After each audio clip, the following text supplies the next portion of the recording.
I will say that it wasn't like every single night she was hitting one of us or something. Right.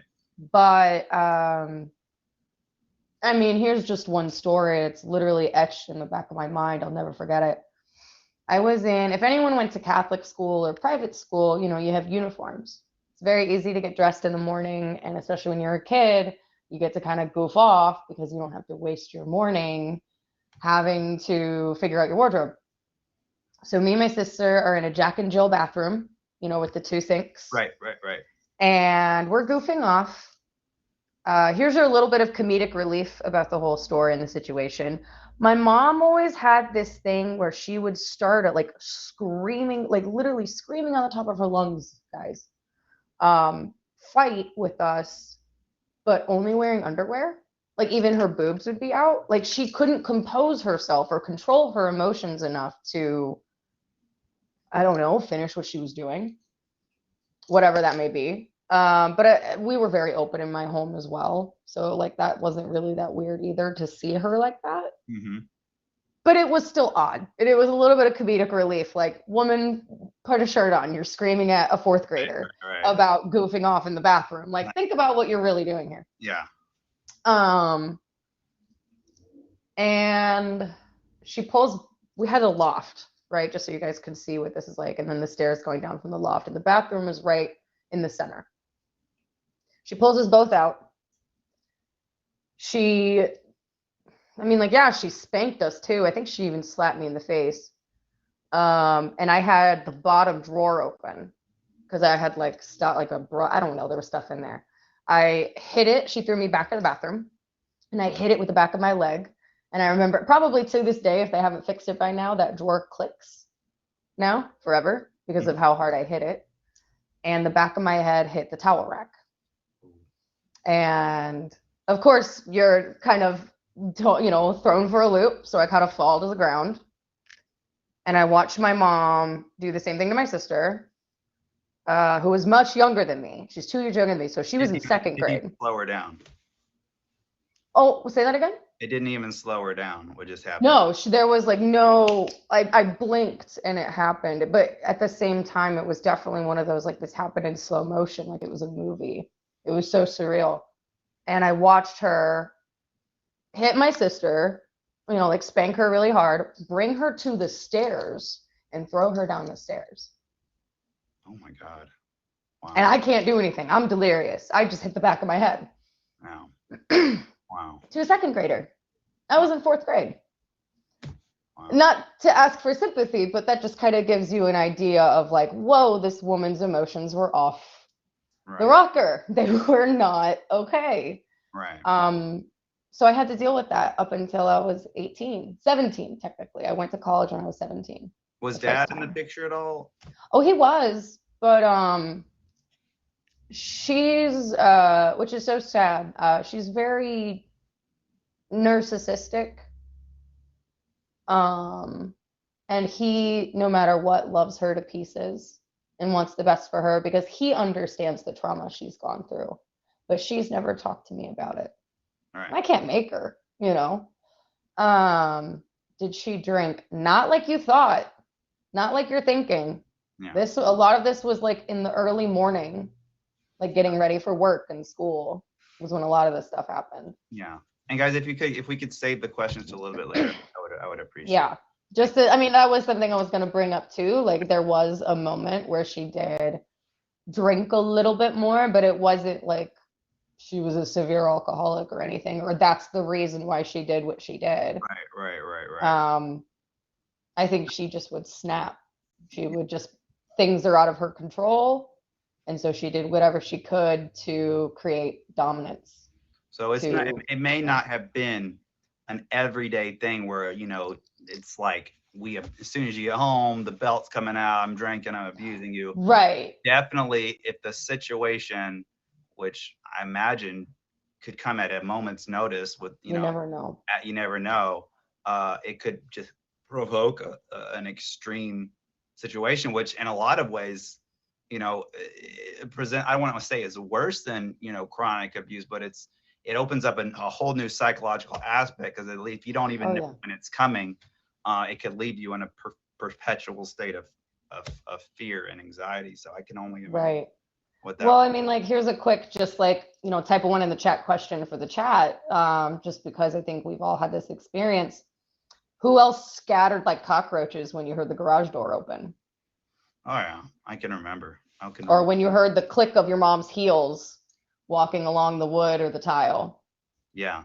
Yeah. That's what that created for Yeah. me and my And I can siblings. imagine maybe even on a much more extreme situation, because even people who may have had, I think even people who've had like what relatively normal upbringings know when that if you know that you're in trouble, the moment dad comes, like you said, the clicking of the heels of the garage door opening, but to not know what compounds it, not even know right in trouble just out of nowhere. The seemingly most innocent things like playing around in the bathroom can just provoke such an extreme violence. response. Yeah. So, so that was we were talking about how in high school you just anything you can think of to basically distance yourself from your mom, and apparently dad's not really sticking up for you guys apparently. So he was. That was half the problem at home as well. My dad was the referee. He still is a referee. He will literally, if it weren't for my dad, it probably would have been worse. Let's just put it that way. Okay. There were a lot of times where I would hear my parents fight about me specifically, because of course I'd stick up for my siblings, or I'd call her out on, hey, you're being abusive, or hey, you can't talk to me that way, or trying to set my own boundaries. So right, and that was what the difficult part was. I think that should just tell the audience just how severe the issue was. If this is this traumatizing and this over the top when you had a buffer, I can only imagine. I don't even want to imagine what it'd be like if you didn't have the buffer. I mean, we're talking about a 6'3", 275-pound buffer, and I still got this. Right. Wow. But I think all of my siblings could say the same thing as me. If it weren't for my dad, we wouldn't be okay. Right. Fact. But I don't want to harp on that too much, because again, kind of leading into, I remember we were talking about this privately. As I got older, I started realizing, like, oh, she doesn't even realize that she's doing this. Right. How can I make her realize that she's doing this? Right. And that, I think, that was the hardest part for me growing up. When it comes to forgiveness, is I did not forgive her. Oh my God. My early 20s, I was bitter. I was bitter. I was hateful. And I was resentful. Oh my God. And as we're kind of progressing on this timeline, as high school ends, right? I'm imagining you want to get away after high school. Oh yeah. So what happens after high school? Oh, God, I have so many stories. It's so sad. So I first left high school when I was 17. I went to study architecture at Rhode Island School of Design. I didn't like it. And my school in high school was technically a college prep. So I could come back and actually walk with my class in the last semester, but just take college credits. And that was it. I didn't take basic classes. And it was cheaper that way anyway. So why not?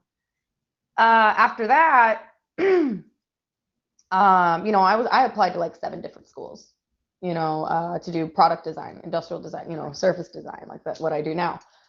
And I was not very good at my test scores. I would get, if ACTs, or, all those, I got a 24 3 times, you guys. I was horrible at standardized testing. I could not take a test for my life, but I had amazing grades and my essays were great. And so was my portfolio. But because my ACT scores weren't, that gave my mom, in her mind, the chance to tell me I would achieve nothing, that I wouldn't go to school, that I'd live in the basement. She literally would like scream this at me. Wow. Like, thanks for being so supportive, right? Here comes my 18th birthday, mind you. I get this huge acceptance letter from my alma mater. Like big fat envelope. and she opens it before I even get home. I didn't even get the joy of opening my own acceptance letter. Yikes. If you think your parent is controlling, yeah, meet my mom. yeah, She didn't really open it though. You know, she kind of like peeked. I get it. And keep in mind, you know, just a couple months prior, she's telling me I'm not going to do anything. I'm not going to go anywhere, blah, blah, blah. I got a pretty much $50,000 scholarship from this school, where 47 or 45 of that was just for my portfolio. Had nothing to do with my grades, had nothing to do with my test scores, none of that. It was just pure skill. The bitterness in her face. Let me tell you, this is how you know you're dealing with someone who actually doesn't want to support you. If they don't want to celebrate your success, if they get nasty and pissy and cross their arms or whatever, when you succeed. Right. So that's a part of, like, you know, our relationship as well, especially once I got older, going into college. And I think that's what led up to the tragic event. I'm sure that's what you're going for, is when I was 20. Clearly, if you're a viewer of mine, I've been smoking weed my whole life. I've been smoking weed for a very long time. It helps me with my PTSD. I have a lot of nerve damage, so it helps me calm my nerves down, so I'm not sitting here having almost like seizure reactions to just little pains. Just a quick little disclaimer. So I didn't want to take pills, and I started smoking marijuana, one of the reasons why I wanted to move to California as well. And I didn't want to go to church. Wasn't, you know, even practicing in, you know, anything at the time. I was atheist or agnostic, if anything. And I was just simply wanting to study everything and figure it out. My parents made me sign a contract, ladies and gentlemen, like a literal contract, saying I would go to church and I won't do this. I'm 20, living in a state thousands and thousands of miles away. Because I got a C, not even an F, but for her it was failing, a C in one class because I was in a T-bone accident. I couldn't take my final. But because I had gotten this bad grade, she thought that was a preemptive reason to fly to California and tell me, not suggest, not talk to me, nothing like that. Simply say, I'm bringing you back to Illinois, basically dragging me across state lines against my will, which federally is abduction, which is a federal crime.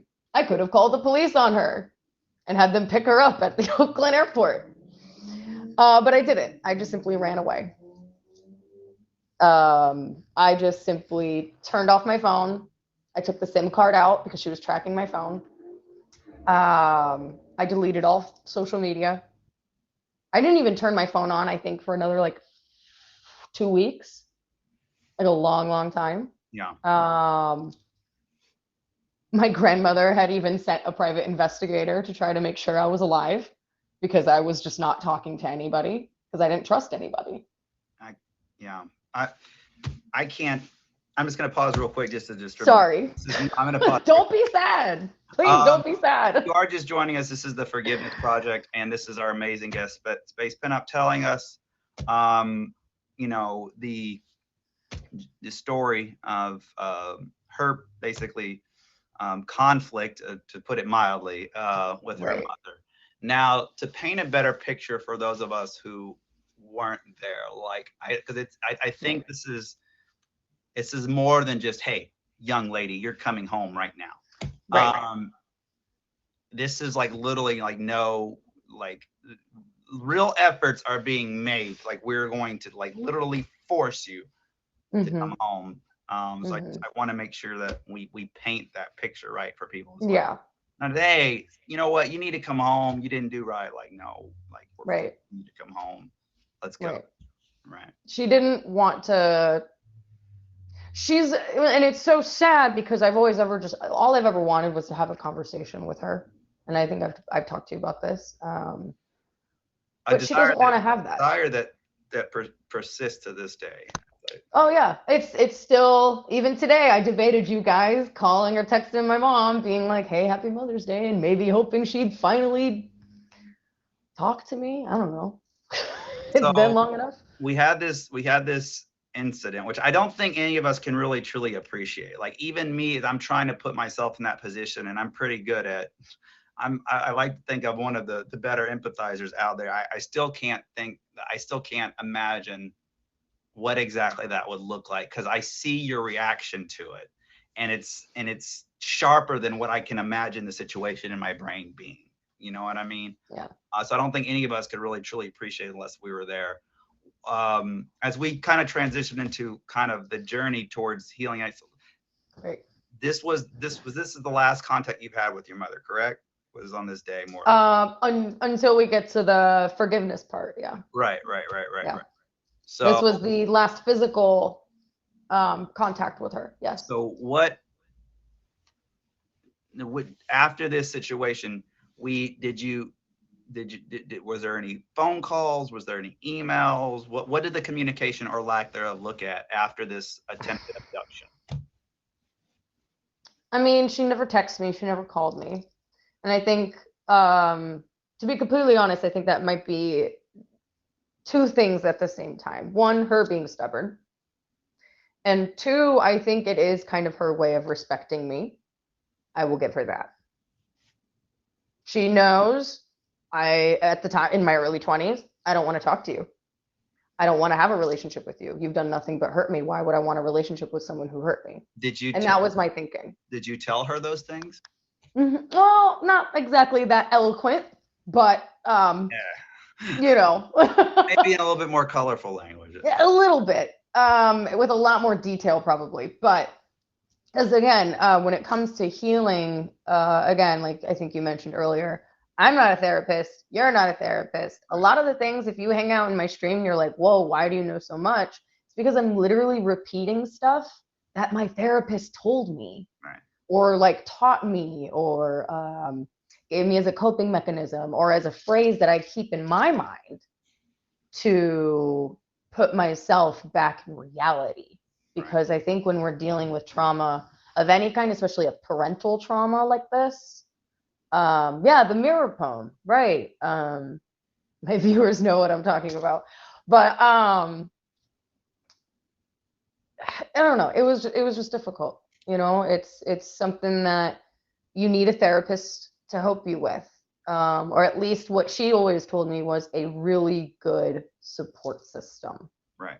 If you can't afford therapy, you need to find the strongest support system. And I think that was a big problem for me in my early 20s, is that I threw away my support system because they were the reasons why I wasn't okay, or why things were toxic. So having therapy was basically my form of support. So if you don't have support, please seek therapy. Please. For sure. Just disclaimer. Absolutely. And I think that relationships, whether it be a therapeutic relationship, a friendship, whatever, if you don't have that connection, then things around you start to crumble really fast.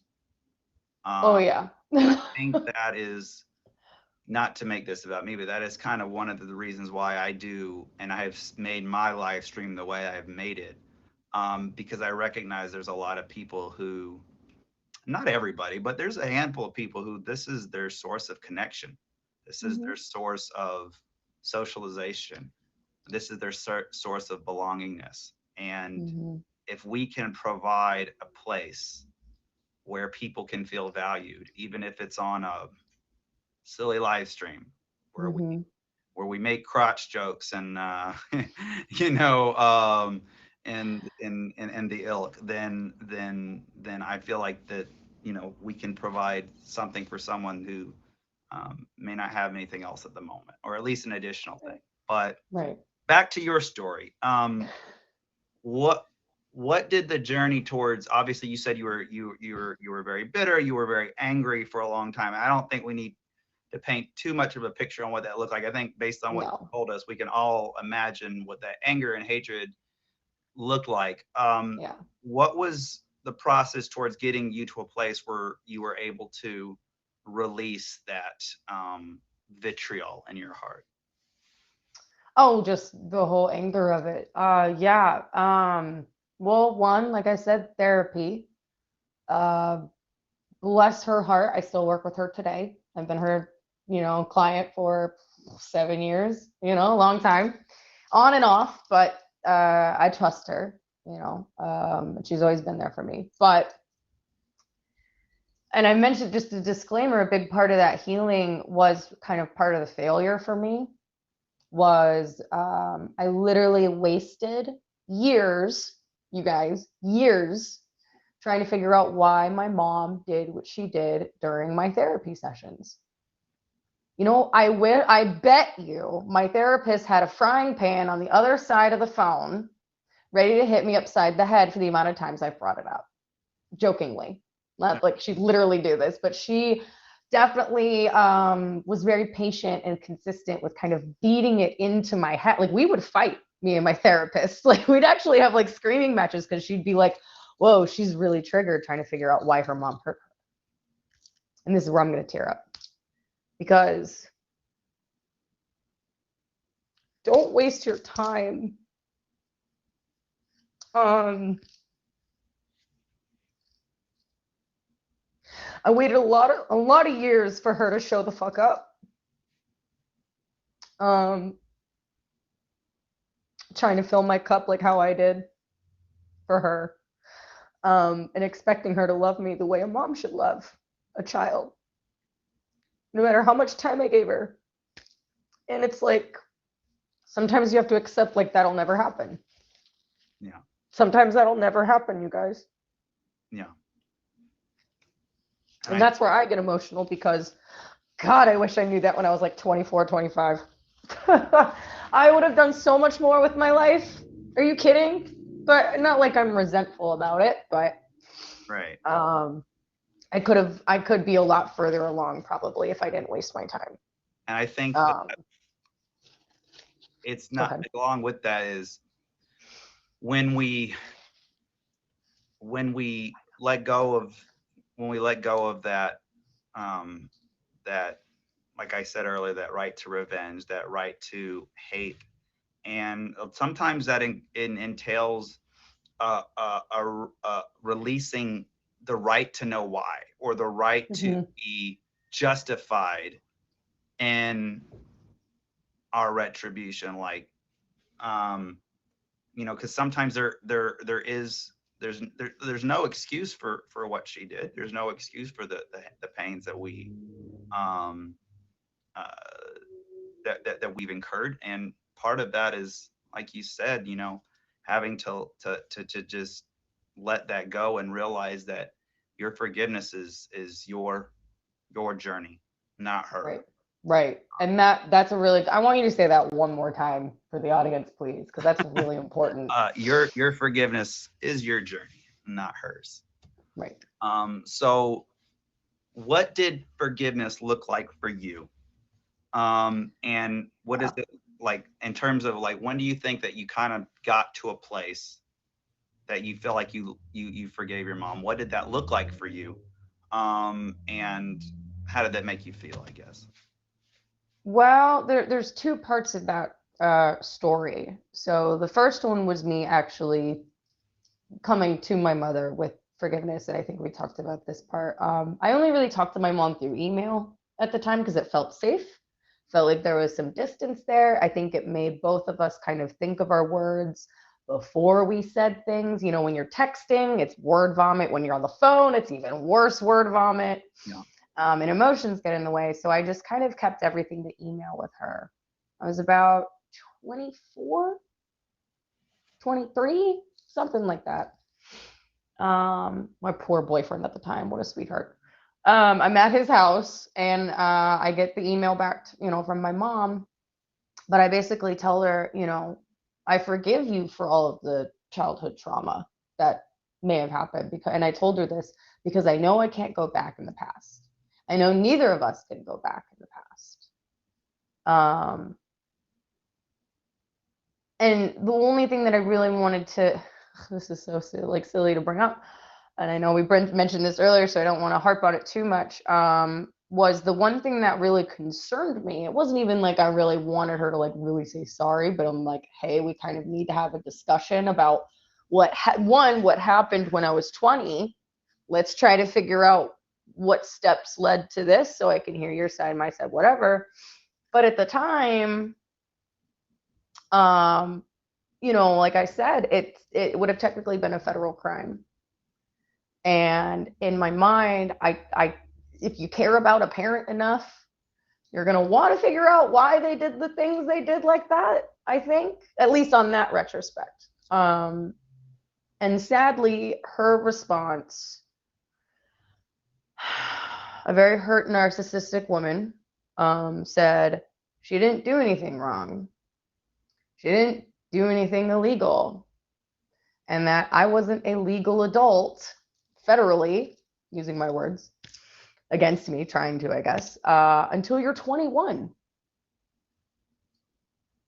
Literally, I have the email still somewhere deep in my email.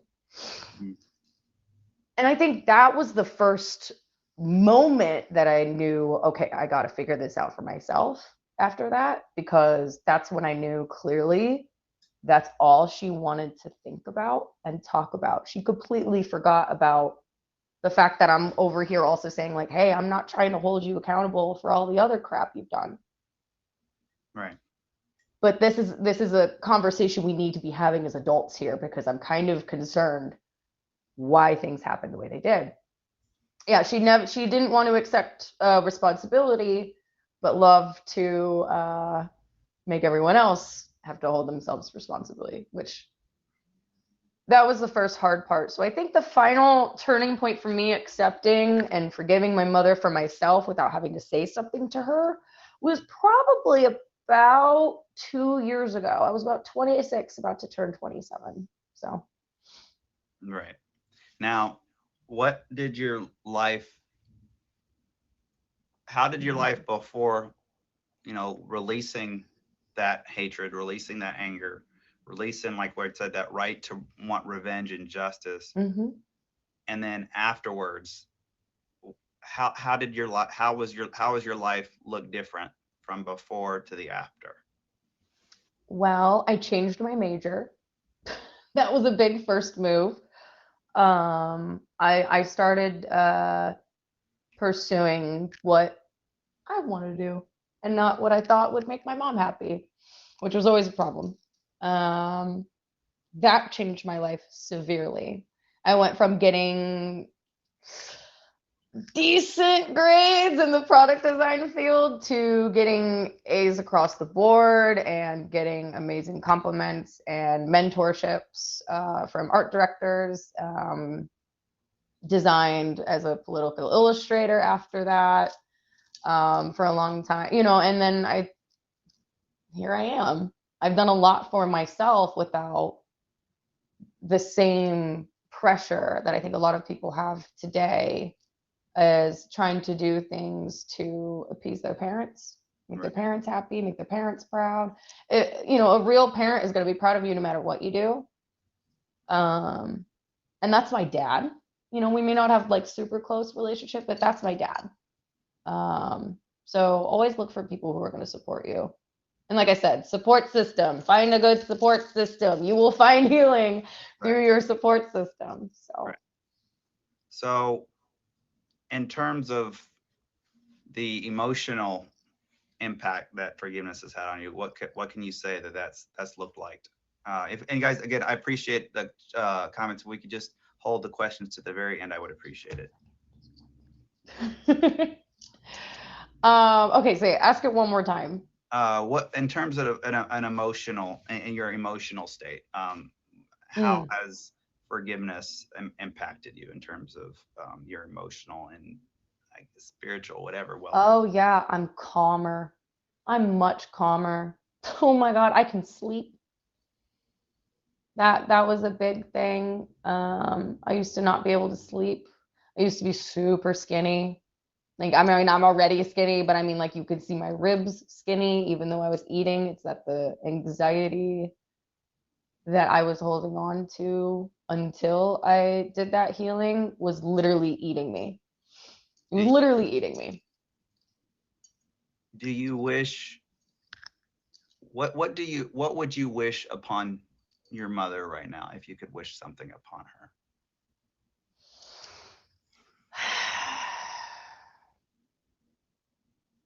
Does it have to be one?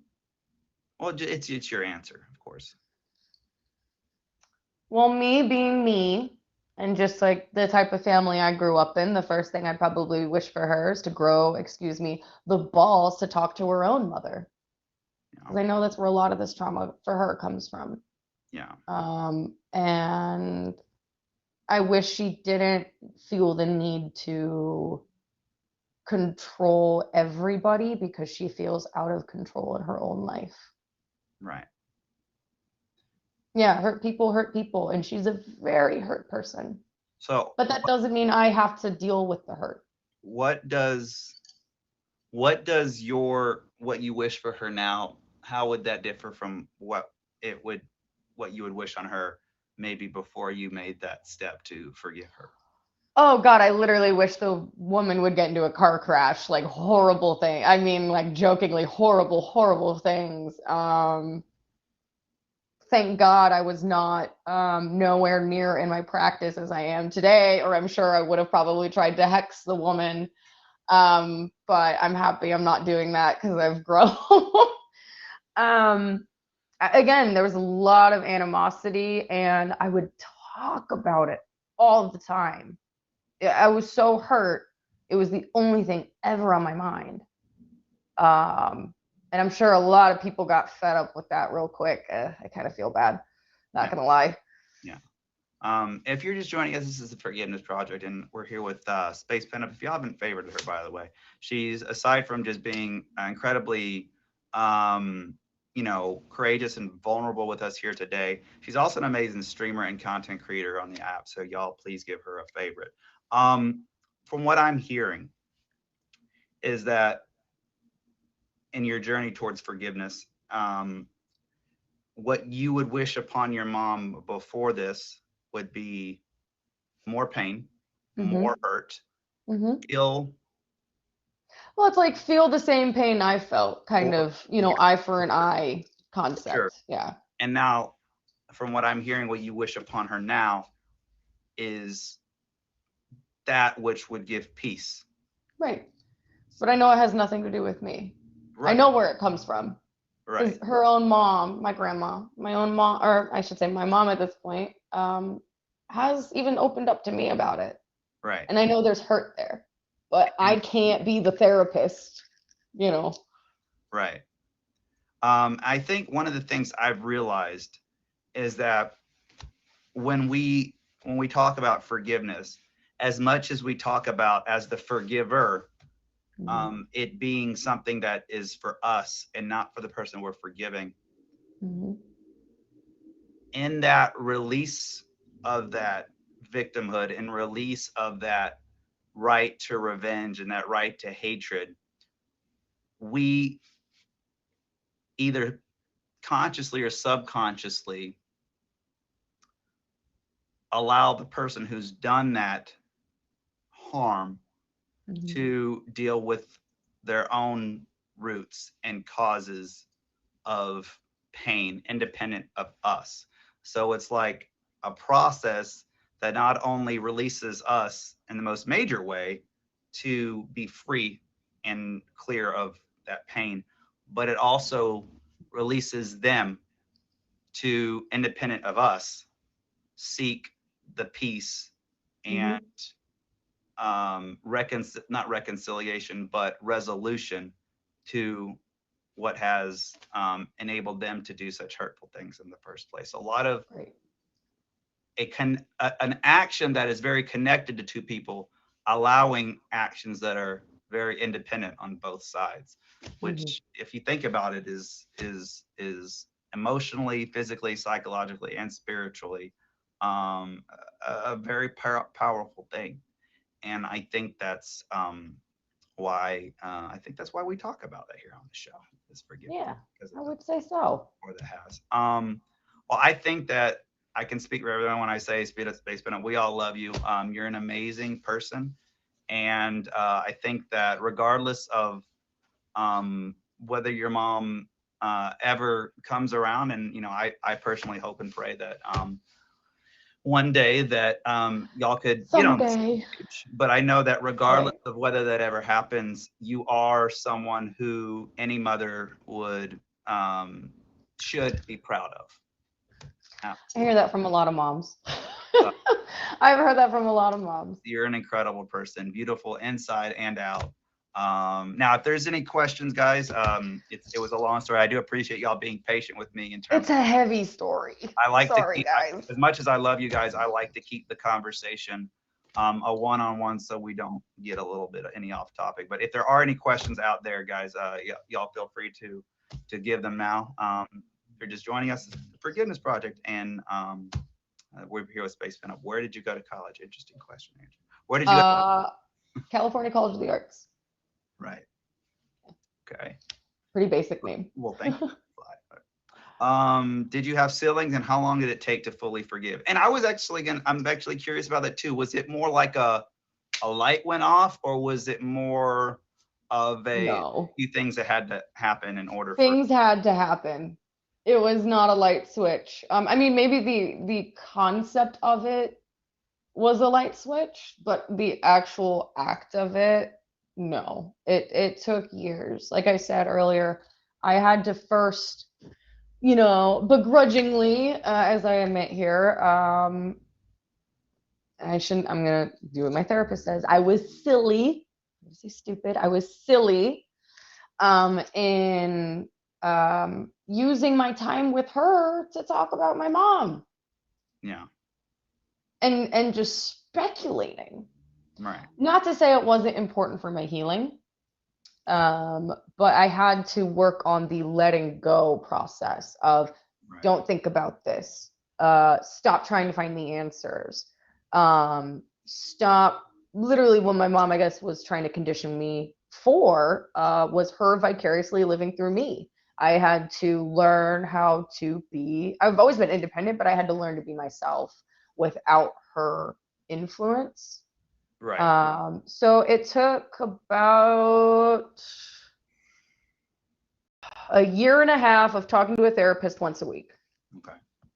And maybe two. You answered this earlier, but one of the questions was, how many siblings do you have? I know you answered. I have 2 siblings, and the sad thing is neither of them talk to me now.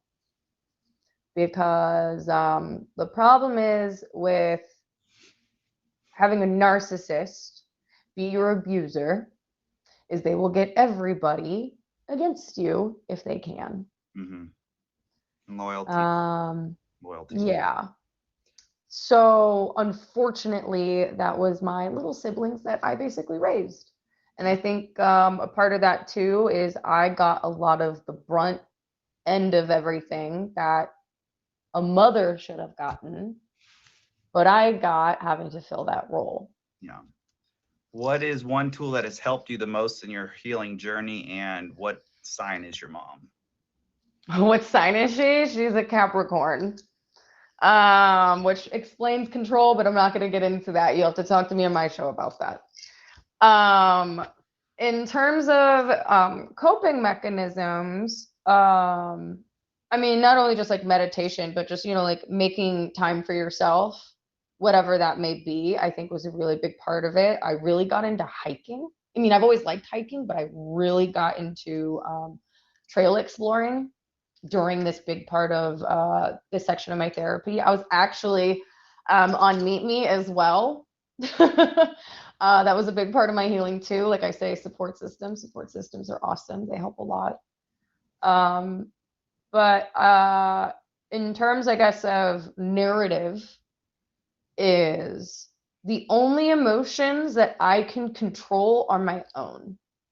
Right. The only responses to things that I can control are my own. Absolutely. It is not my problem or my fault if I'm not getting the answer I'm expecting. Do you feel and that kind of goes to the forgiveness part that we were talking about, is even though my mom didn't want to have that open dialogue with me, I still put in the effort to, I guess, be the adult, as my grandmother would put it. You know? Do you feel like forgiveness broke a cycle and caused you not to take out anger? I think it made me more aware of my anger. And I think that's a big disclaimer I want to give really quick. It's only been a couple years of my healing. I'm still hurt. I'm not going to say the hurt is gone. The hurt is obviously still there. Um, and the emotional response of anger, especially in my household and the way I grew up, as you guys know, as I've told you now, if you get angry, angry, you see black, you see red, you disconnect. So as I've gotten older, I've gotten better at disconnecting. Mm-hmm. I've gotten better at being aware of, oh, I'm acting this way, or oh, I'm reacting this way. Doesn't mean I'm always an angel when situations happen. I can still bark people into a corner because I'm being triggered, right? Because of if you've listened the whole stream, because of my trauma. And I think reaction. I think I want people to understand too that you forgiving your mother doesn't mean that that cures everything's gone, or that it cures any other right, personal flaws or emotional immaturities or whatever that you need to work on. Those absolutely. What it is again, what it is doing, guys, is it's releasing yourself from that victim and releasing yourself of that right to hatred and revenge. Mm-hmm. But that's a good question. Is I think that I think Eighth Wind asked, do you ever have a relapse in your resentment when you think about your mom? When I do, and I will be honest, it's thankfully at this point, it's really not that often. There's a lot of time in my life where I actually do not think of her, which is fantastic. That's like kind of the whole goal, is that I can live my life without the thought of her interfering, or, oh, would my mom approve of this? Whatever. So that's a big part of it. However, it's not so much a relapse of me wanting bad things for her, but I think there's always the relapse of, damn, it could have gotten better. It could have gone this way. Right. And that hurt, is always anything to do with your forgiveness. I think that's just a natural desire. Right. I'll time ask the question. Do you ever want to have kids of your own? I actually don't want to have kids, and a lot of people are going to laugh at me for this. I actually have a phobia of giving birth and like growing something inside me. I've always thought that way since I was a little kid. So no, I will not be having any kids. But I love kids. I think kids are great. All right. Well, we are actually over time, but I mean, this is my show, so I can do whatever I want. So yeah. It's not featured content. So we do try to abide by featured content guidelines because one day it might be featured, but for now it's just it is exactly what it's called. It's a forgiveness project. Before you go, would you like to, for everyone here, plug something or tell us a little bit about your stream and what you do here on the app? Yeah, I mean, to someone who was asking earlier, what's your mom's stream? I'm a professional astrologer and a spiritual advisor. You can always hit me up if you want to be a client. I have a show every single Monday night where I give you your weekly horoscopes, starting from Aries through Pisces, as the zodiac goes. One thing I wanted to say too, in terms of leaving the show on a good note that I think everyone can take from this. Will Smith actually said this. It's your responsibility to deal with your trauma. Mm-hmm. Period. And that doesn't mean you have to deal with it alone. But no, but the thing is, it's not everyone else's job to tiptoe around what you went through when those people have nothing to do with your trauma. Right. So if you are traumatized, if you do have issues with forgiving people and moving forward, that becomes your job to deal with and not other people's job to walk on eggshells around, right? So it becomes 100% your responsibility once you become an adult to deal with these things. And I'm not saying it has to happen overnight. And if I may add to that, your responsibility to deal with it and your responsibility to recognize that nobody else has to be a victim of your response to that trauma. So regardless of, and this is something that I struggle with personally, is I never do anything to hurt anybody else ever. I think anybody who knows me well knows that that's something that that's just part of my character. But I recognize that because of maybe certain insecurities I may have because of how I grew up, I will sometimes project those insecurities on others if I'm not careful. And I have to be, and I fail at it all the time, I have to be cognizant all the time that it's not my job to, I mean, it's my job to be aware of those, to deal with it, and not to make anyone else feel guilty or ashamed because I'm experiencing something as a result of my own insecurities because of whatever I went through.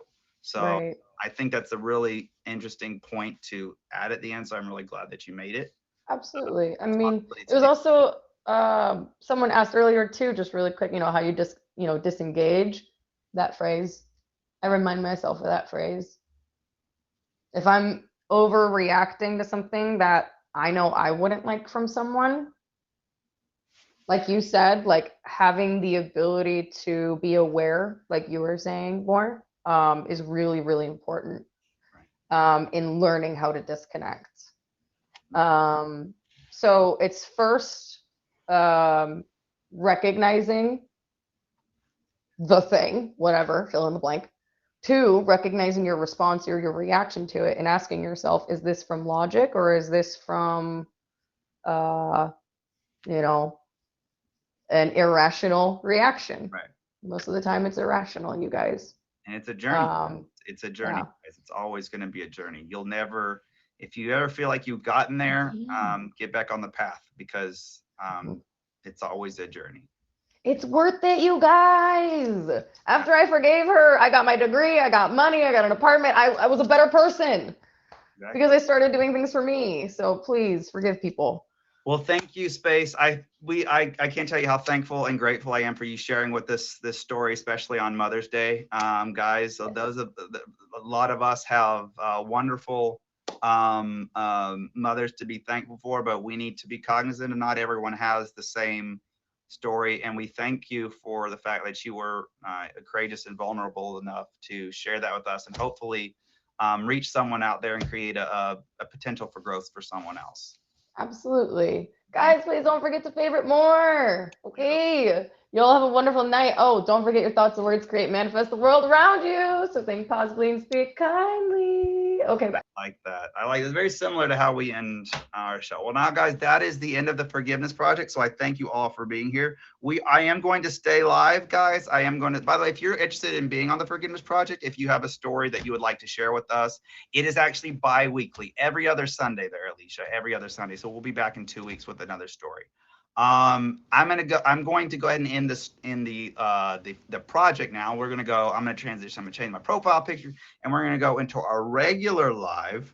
But if you are interested to be on the show, guys, reach out to me on Instagram, on Snapchat. Please, again, hit Space Pin up with that favorite. Go show her some love. She was an amazing guest. And again, I'm very, very thankful that she agreed to share that story with us today, guys. It touched me, so I hope it touched you as well. So let us transition to our post Forgiveness Project Live. Thank you. I appreciate that. Now we can be a little bit goofier. We can be a little bit more rambunctious. Oh, skirt, skirt. Thank you. I appreciate. Oh my gosh, Space Pinups. Thank you. E-comedy. Oh my God. Thank you. Thank you very much. I appreciate it. I appreciate it. I appreciate it. Thank you. Let us. Oh my gosh, Dustin. Thank you. That's a lot of love. I appreciate that, Space Pinup. Y'all make sure y'all favorite her and go show her some love as well. She's awesome. Now, got a pretty cool week coming up, guys. I'm so glad that you're able to catch it, A-Comedy. It's my favorite thing that we do here on the show. Let's change this tonight to, let's change the description to, what should I change it to? Let's just go to the classic Love Always Wins. That's always a nice description to go to. I love that description. I always love going to that description. What's up, JoJo? How are you doing? Now, guys, I'm going to go get my laptop. I'm going to change out of this jacket because it's hot as hell. And we're going to transition to our normal stream. We are now coming back to our regularly scheduled programming. So thank you all for joining us. Thank you for all for joining us in our regularly scheduled programming. We know that you have many choices when choosing a streamer, and we thank you for choosing more minutes off. Thank you for that, favorite. I can go from 0 to 100 real quick, guys. Don't even get it twisted. Ask my ex-girlfriend if you don't believe me. I can turn it on really, really quick and get things done immediately. But that's not the point of what we're doing. That's not the point. Let me plug this in. Look, we can do strobe lights, guys. No matter what we're doing, we are here to make you look at this. Look how cool. Also, let's see if I can get this done without. Yay, my laptop just fell to the floor. Thank God it's a piece of crap laptop that I bought on Prime Day.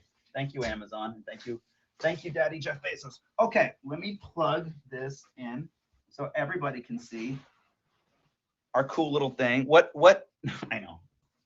Daddy Bezos. We love Daddy Bezos. We love Daddy Bezos. All right. All right.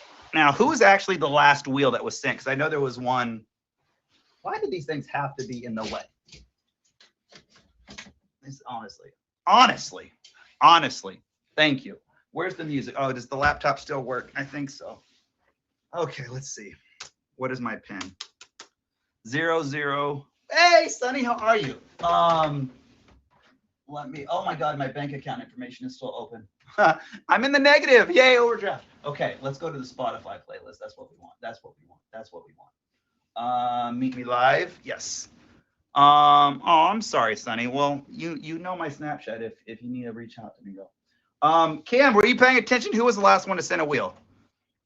Who do we have on Wednesday? You don't. It's in my link. The link is in my profile. So Baca is actually no, Jay. We've been done ever since I took off the jacket. Oh my God, we're not connected to this stupid hotel Wi-Fi. Guys,